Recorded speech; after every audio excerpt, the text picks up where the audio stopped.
Hello everybody, Isabel Spradlin here. And I just wanted to take a few minutes to bring up something that I think is really important when you're working with resolving pain, discomfort, distress in your belly. And I wanted to share with you what I have seen happen most reliably with the people who get the most relief of all of the folks that I've worked with over the years, of all of the people who have worked with the online programs here on this site, abdominaladhesiontreatment.com. And I want to share this with you because I want you to have that same success, and it's worth at least thinking about. So I just wanted to briefly talk about what some of those things are.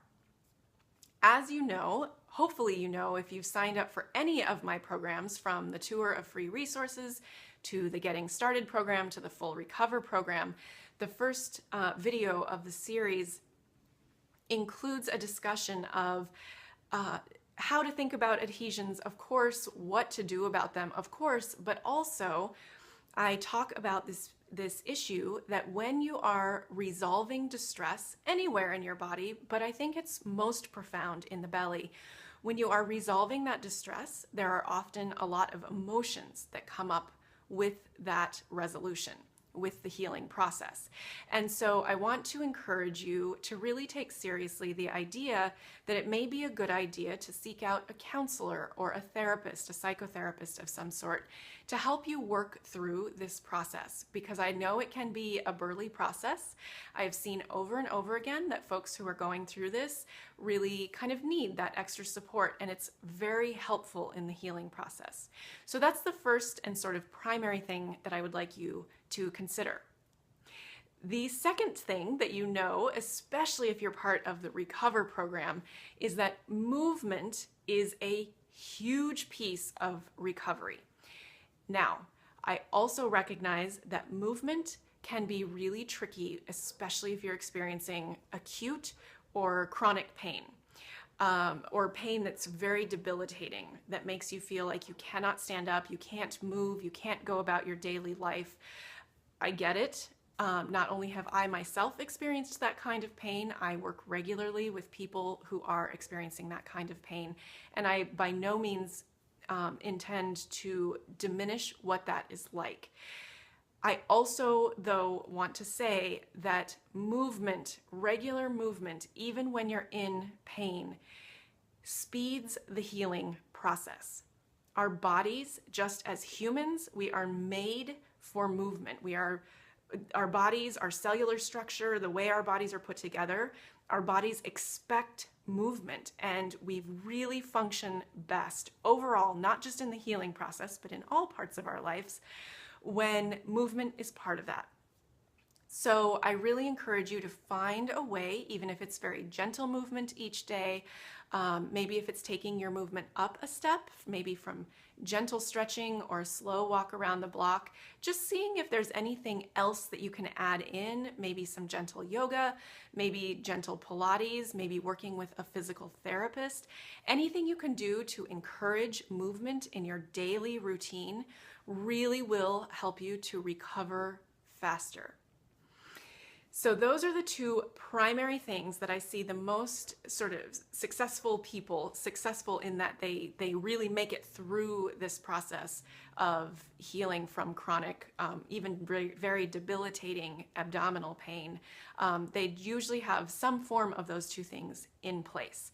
Oh, and another thing, even if you can't afford or just don't want to see a therapist, a psychotherapist of some sort, it can be really useful to find just a friend who kind of gets it, who's willing to listen to you and help you process through some of what you are experiencing. So it doesn't necessarily have to be a formal relationship that gets you there, but just creating space in your life for that processing to happen.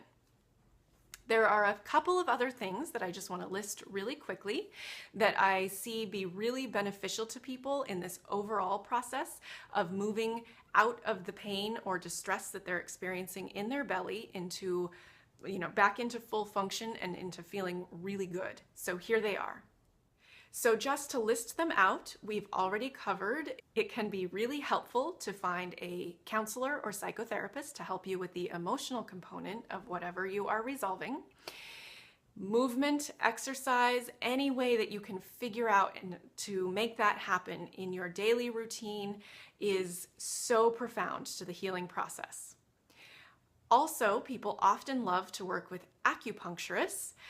And I know that there are lots of varying forms of acupuncture. Please don't give up on the whole modality if you've had maybe one practitioner who really wasn't able to help you. There's a huge breadth of knowledge in Chinese medicine and in acupuncture. And different practitioners, quite frankly, know different things. And just like in every modality, different practitioners are good at working with different types of situations, different health issues. And so I really encourage you to not give up on any form of treatment just because you've had kind of maybe one practitioner who really didn't work out. So anyway, acupuncture is a really great thing to consider. Working with a naturopathic doctor is something that very many of my clients and people who are working with the online programs have chosen to do. And that's because naturopathic doctors hold a huge breadth of information, not just about supplements, but about lifestyle and how to really treat your pain through how you live your life. Another thing to consider is working with an herbalist, a nutritionist, or a dietitian. So each of these forms of nutritional counseling come with different levels of education.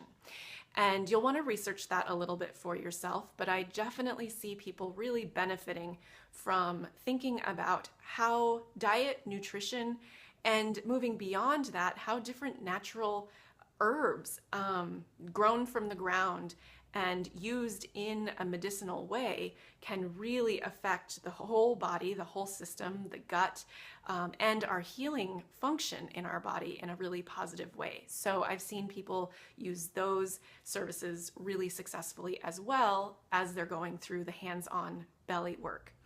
And then the last thing I'd like to mention is that I've seen people get some really great relief from chiropractic work as well. So all of these are different things that you can consider as you are going through your healing process. And I just want to say briefly that try not to overload yourself with this. I also see that people who are very gung-ho about getting the relief that they want from all of their treatments, one of the things that I see is that we'll overload our bodies with too much treatment in too short of a period of time. Once you have your momentum and you're starting to feel better, you're starting to notice changes from the manual hands-on work, then that's a great time to start looking at other things that you might be able to add in one by one, slowly, not swamping yourself all at once with them, but this slow add-in to continue to support your system and bring your whole system up to this new level of a good baseline of not just feeling good, but having great function as well.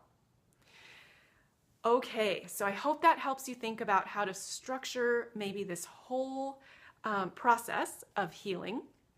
Please, please, please, if you have any questions, let me know down in the comments. I'll answer your questions down in the comments about any of this.